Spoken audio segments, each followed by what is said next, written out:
Analisando os arquivos XML de cada mês, né? Tutorial arte tributária. Bom, aqui a gente vai fazer o seguinte, nós vamos analisar os arquivos XML que foram conseguidos aí, durante o mês, né? Ou seja, você tem uma quantidade de arquivos e precisa colocar esses arquivos para análise no PEX Recuperador. Antes disso, a gente vai fazer algumas observações aqui importantes, tá? Então vamos lá. Antes de carregar os arquivos, faça o seguinte, né? Compacte os arquivos do mês, tá? E por que do mês, né? Por que não coloca tudo de uma vez, né? Não faz de uma vez? Porque cada um desses arquivos, cada um desses arquivos .zip que vai ser criado, ele contém um movimento daquele mês específico. E todas as declarações que são feitas, né? As correções de declaração que são feitas lá no portal, eles vão precisar que sejam mês a mês. Então não adianta você querer colocar tudo de uma vez, entendeu? Colocar todos os valores lá como se fosse fazer, vou cortar caminho e colocar os últimos 5 anos de uma vez. Não dá, tá? Não dá para fazer isso. Tem que ser mês a mês. Então assim, são 60 meses dos últimos 5 anos, são 60 meses. O que vai ter que fazer? Vai ter que, então, gerar 60 arquivos, tá? Assim, esse trabalho, ele não é difícil, ele é trabalhoso. Ele é bastante trabalhoso. Então, você vai ter aí que criar um arquivinho .zip com todo o movimento de notas fiscais de arquivos XML, tá? Naquele único arquivo zip, né? Nós já comentamos a respeito o que é um arquivo XML, né? Tá lá no cursinho lá na parte gratuita, né? Do cursinho de contabilidade para advogados, mas se você tiver alguma dúvida, entendeu?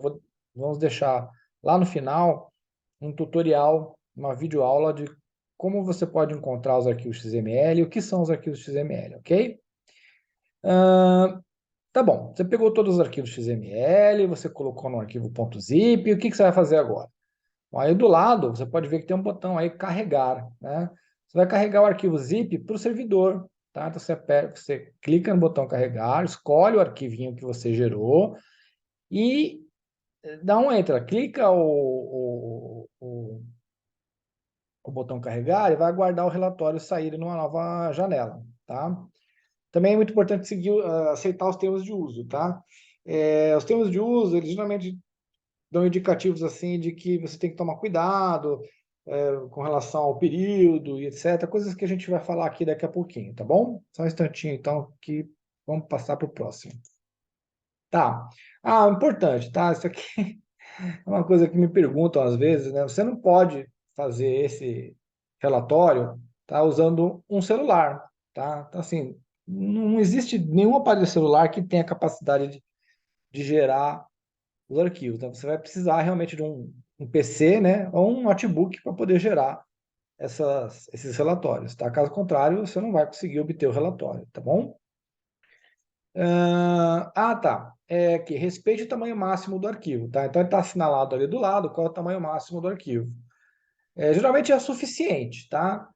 Mas se for grande demais a quantidade de arquivos XML que o seu cliente tiver, você vai ter que dividir o trabalho em dois, né?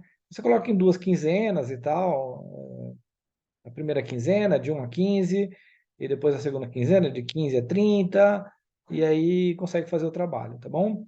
Você vai ter que somar, obviamente, os dois valores para poder obter o valor que você tem que é, fazer a sua recuperação lá, né? Então você vai ter que somar os dois para poder obter. Geralmente não precisa, tá? Isso aqui é só em caso de realmente ter muitos arquivos mesmo, né? Eu já cheguei a verificar, assim, por exemplo, casos em que a pessoa tinha lá 5.000 arquivos no único mês, 10.000 arquivos, aí já começa a ficar um pouco mais pesado e o arquivo não tem como você carregar de uma única vez, tá bom? Demora muito e o servidor não aguenta o tamanho máximo. Tem que respeitar, então, o tamanho aí. Mas geralmente dá certo tranquilamente, tá bom?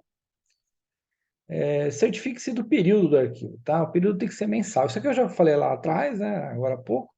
Falei o quê? Então, que a periodicidade, né, ela é mensal. Então, se você vai fazer 60 meses de recuperação, são 60 meses, 60 arquivos que você vai gerar, 60 relatórios que você vai gerar, tá bom? 4.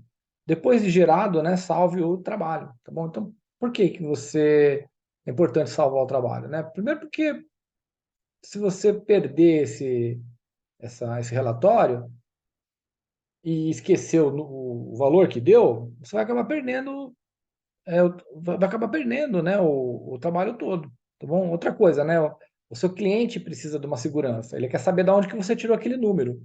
Ah, então de onde você tirou o número? Bom, tá aqui, ó, foi gerado pelo relatório, foi gerado, tá no relatório, foi gerado pelo PEX recuperador, entendeu? E também para análise, né? Porque é muito importante fazer uma análise posterior, tá? Não é só você criar o relatório, tirar o relatório, tá? Então você vai fazer o quê? Uma análise, logo em seguida que sai o relatório, você vai fazer uma análise, né? E análise do quê, né? Eventuais problemas que podem acontecer. Então vamos supor, você tira lá o relatório e aí saem uns erros lá, ou algo do gênero, né? Então vamos supor, saem uns erros lá e não gerou da maneira como você esperava. Por quê, né? Porque você pode ter colocado cupons ao invés de notas, ou notas ao invés de cupons, tá? Nós aqui pedimos para vocês utilizarem sempre, quando for só cupons, colocarem arquivo zip só para cupons, e quando for só notas, colocarem arquivo zip só para notas, tá bom? Nunca misturar os dois, né? Cupons e notas, porque senão você não consegue fazer a análise dos dois ao mesmo tempo, tá bom? Não misture cupons com notas fiscais, né? Cupom é uma coisa, é um formato, e as notas são outro formato. Então, assim, faça de maneira separada, tá? Senão vai acabar dando erro, né, no seu arquivo, tá bom? Vai dar erro lá no relatório, e aí você vai perceber, porque vai aparecer algumas mensagens, essas mensagens elas indicam erro, enfim. Arquivos que estão fora do padrão XML. Então, o que acontece? Às vezes o arquivo tem o nome XML, né? Porque o formato XML é o formato da nota fiscal. Então, às vezes, o sobrenome lá está lá XML, mas ele é um arquivo nada a ver, assim, ele é um arquivo, sei lá, de sistema do Windows, vamos dizer assim. Mas ele só tem o sobrenome XML, que aí a pessoa achou bonitinho, foi lá e colocou junto, vai dar erro, né? Obviamente que o sistema só vai analisar arquivos XML que estejam dentro do formato de nota fiscal ou de cupom fiscal, tá bom? Um dos dois. Valor não razoável, tá? O que que é um valor não razoável, tá? É quando a pessoa pegou o arquivo XML, às vezes ela não percebeu, mas ela está duplicado, né? Os arquivos estão duplicados, né? Então, às vezes eles estão até com nome diferente, mas é a mesma nota fiscal.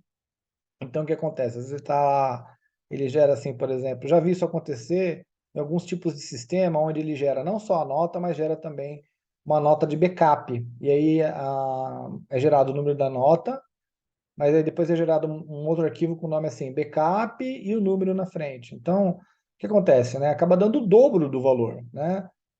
Mas isso aí é muito fácil de perceber que está dando o dobro do valor, porque quando você abre a contabilidade lá, está lá assim, valor declarado, 35 mil reais de faturamento, um exemplo, né? E aí você percebe que só de arquivos de valores, né, deu 70 mil. Aí você fala, pô, mas se na declaração deu 35, entendeu? Como é que pode estar 70 mil? Então, às vezes tem duplicidade de arquivos, tá? É por isso que a gente não se responsabiliza, a arte tributária, né, e o PEX recuperador, a gente não se responsabiliza pelos arquivos que são colocados, né? Porque você tem que prestar muita atenção no arquivo que você está colocando, para que não haja duplicidade, tá? E o valor total das notas fiscais, diferente daquela que está declarada, né? Isso é mais ou menos o mesmo caso de cima, mas às vezes acontece do valor ser um pouquinho inferior, na verdade, tá? Mas não tem muito problema do valor ser inferior. E por que que o valor às vezes é inferior? Muitas vezes porque a nota fiscal ela é analisada com base somente no produto, tá? Então, o PEX recuperador vai analisar o valor do produto que pode ser recuperado, o valor do produto, e o tributo que incidiu sobre ele. Mas, às vezes, a nota fiscal tem outros itens. A nota fiscal, às vezes, tem frete. A nota fiscal, às vezes, tem um outro imposto, enfim. Então, o valor total da nota, às vezes, é um pouquinho diferente da declarada, tá? Em qualquer dos casos, você pode refazer, tá? Você pode refazer para poder tirar a dúvida, tá bom? Você vai lá, refaz, né? Vamos ver se eu consigo colocar aqui, finalizar, mas colocar aqui um exemplo do relatório. Aqui, por exemplo, olha, a gente tem aqui uma tela onde tem o relatório. Então, esse aqui, por exemplo, é um relatório que foi gerado. O que vai acontecer, né? Você tem aqui todo o relatório, todo o relatório, todo o relatório, todo o relatório, todo o relatório, e, ao final, ele vai te dar duas informações, tá? Ele vai te dar o total dos produtos monofásicos, que é para você fazer a sua retificação da declaração, e o total geral das notas fiscais, né? Tá aqui. Esse valor aqui, total geral de notas fiscais, que às vezes dá divergência lá, porque ela não contabiliza fretes, né? Só contabiliza as peças aqui, tá vendo? Peças, enfim. E daí você pode imprimir o relatório, eu aconselho fortemente a imprimir o relatório, e depois você volta para o início e começa tudo de novo, tá bom? Então é isso, aqui não tem muito segredo, é um sistema simples de utilizar, você coloca tudo no arquivo .zip e depois manda fazer a análise, tá bom? A gente se vê na próxima aula.